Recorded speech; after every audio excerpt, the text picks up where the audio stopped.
Udah tahun 2025, Xiaomi bisa santai nggak sih? Ini apaan? Redmi Note 14 5G. Ya, seri non Pro, tapi banyak banget hal baru. Sampai-sampai gue terkejut.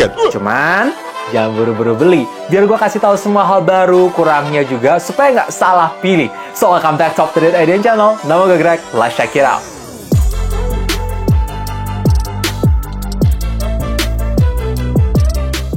Spek DP ini emang agak berubah, chipsetnya emang masih pakai MediaTek, tapi serinya pakai Dimensity 7025 Ultra yang baru pertama kali gue lihat di Indo. Antu tuh sabar, karena ada satu yang baru di seri non-Pro. Untuk variannya sekarang tersedia 12/512 GB. Ditambah masih ada slot hybrid, kalian bisa tambahin lagi ekstra memori menggunakan microSD sampai 1 TB. Goks! Untuk performa, apakah naik signifikan ketimbang Dimensity 6080? Oke, ketika gue bandingin dengan Itel P55 dengan chipset itu, hasil angka Antutu benchmarknya BT. Ya, untuk angka CPU-nya naik, tapi GPU-nya malah turun. Jadi performanya ya bisa bersaing lah ya, sama-sama aja. Bedanya, untuk chipset baru di HP ini masih berasa kurang optimize. Contoh, kayak MLBB, bisa cuma kebuka di high plus high aja, belum bisa super ataupun ultra. Dengan performa yang oke ya, bisa konsisten di angka 55 sampai 60. Genshin Impact, settingan defaultnya dapat di lowest, tapi angka frame rate-nya gue naikin ke 60, rata-ratanya bisa nyentuh di angka 35 sampai 42 yang memang kadang ya kalau misalkan dipakai lama, ini agak naik turun, tapi setidaknya dalam segi suhu ketika gue main 1 jam dengan koneksi seluler data full, toppingnya cuma di 42,6 derajat. Oh ya, ada satu hal yang gue ngerasa kurang, udah cari di mana-mana, fitur game turbo nggak tersedia. Jadi kalau misalkan mau bikin performa lebih konsisten lewat software itu nggak bisa. Dan kalau mau naikin touch sensitivity layar itu juga nggak ada. Karena saat ini ketika gue main MLBB dengan Hero Assassin itu berasa kayak kurang satset sih. Lanjut, ngomongin soal tangkap signal, ya aman, nggak pernah ada masalah.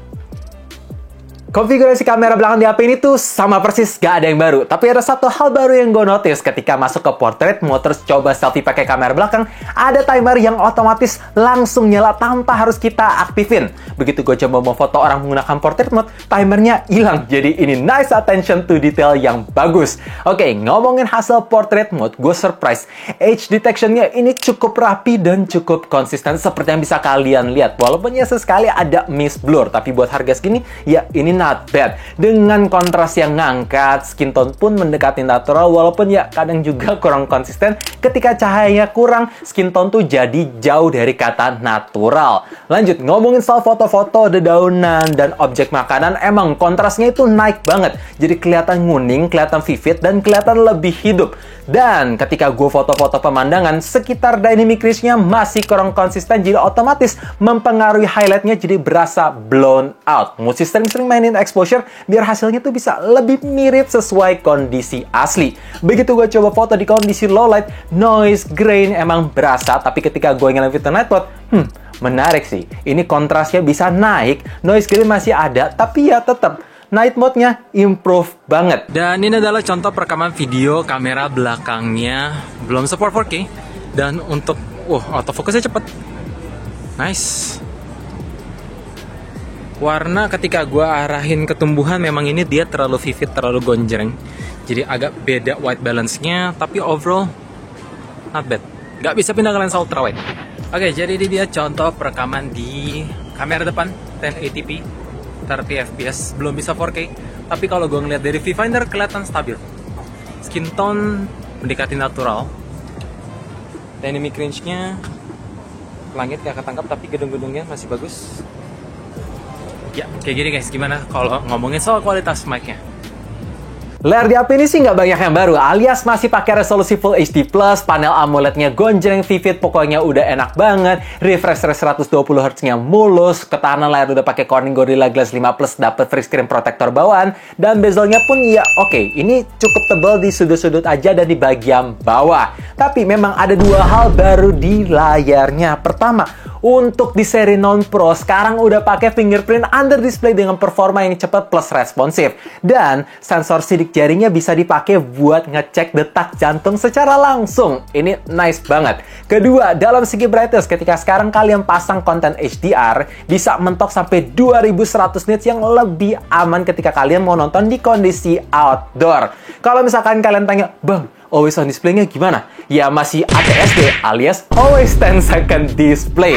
Dan ngomongin soal sentuhan layar ketika untuk penggunaan non-gamingnya, ini masih berasa responsif. Dan sayang banget, emang refresh rate-nya nggak bisa dipaksa per aplikasi. Jadi kayak beberapa aplikasi mentoknya di 60 Hz saja.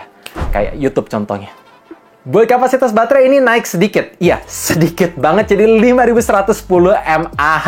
Nggak kayak versi 4G yang udah support di 5500 mAh. Tapi dalam segi chargingnya, ini yang naik cukup signifikan karena support 45 watt mid turbo charge yang bikin pengisian daya dari angka 5-100% di 72 menit yang not bad lah ya. Dan quick charger masih dapat.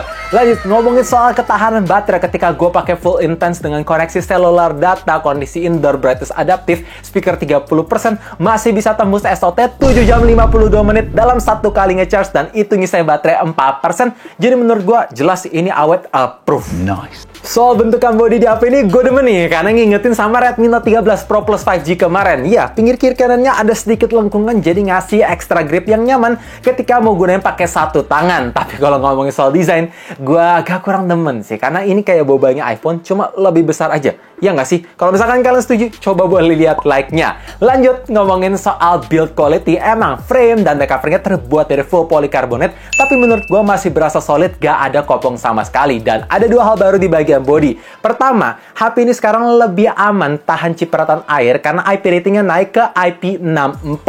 Kedua, tersedianya fitur stereo speaker, plus masih ada port jack 3.5 yang harus diapresiasi. Ya jarang banget sih HP-HP zaman sekarang yang masih ada port jack 3.5. Sisanya fitur-fitur lain kayak NFC, Air Blaster tersedia, dan free jelly case-nya itu masih premium. Jadi berasa mantap banget. Oh ya, buat kalian penasaran gimana soal kualitas speaker, pasang earphone ataupun headset langsung go play di volume 100% dulu dan nanti 300%. Karena HP ini bisa support sampai 300% yang emang agak gimmick, tapi memang keras. Go play ya.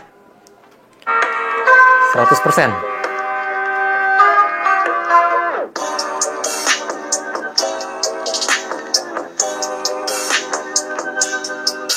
%, sekarang.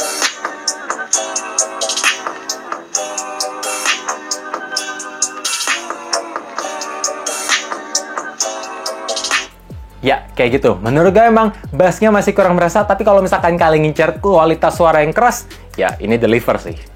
Jadi kesimpulannya menurut gue emang udah sepantasnya Xiaomi kembali menggila kayak di zaman Redmi Note 7. Apalagi kalau misalkan mau main di HP harga 2-3 jutaan. Kalau misalkan main aman terus bisa kebalap dan tenggelam sama tension holding yang udah menggila 2 tahun terakhir. Jadi kalau misalkan kalian tanya, Bang, apakah HP yang satu ini worth it? Menurut gue ya tergantung nanti harga resminya berapa. Saran gue kalau misalkan kalian mau beli HP yang satu ini, tunggu semua line up Redmi Note 14 seriesnya muncul dan keluar harganya supaya bisa ngambil keputusan. Karena nanti kalau misalkan salah ambil keputusan, nyesek guys. Jadi tungguin semuanya keluar biar gampang milihnya. Gue berharap banget dengan adanya video ini kalian bisa terbantu. Dan kalau misalkan terbantu seperti biasa guys, jangan lupa like, share ke teman-teman, subscribe sekaligus nyalain lonceng notifikasinya juga supaya tahu kapan video baru diupload. Sekaligus ya review Redmi Note 14 series lainnya. And as always, stay safe, stay healthy, stay updated with up to date. Thank you guys. Masih awal tahun coy.